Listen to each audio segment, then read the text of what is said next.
Hello dear friends, subscribers and guests of my channel. In this video I want to show and tell you how to change lock screen passcode on iPhone. Please put your like, subscribe to my channel, share this video with your friends and let's get started. So first we need to go to settings.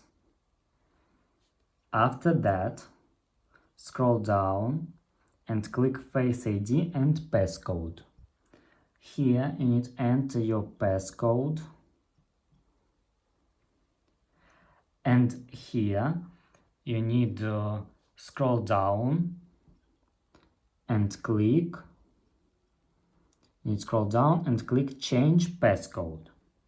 Enter your current passcode and enter your new passcode. And that's all. This is very easy way to do. If you enjoyed this video and found it helpful, please put your like, subscribe to my channel and share this video with your friends. Bye bye everyone. See you later.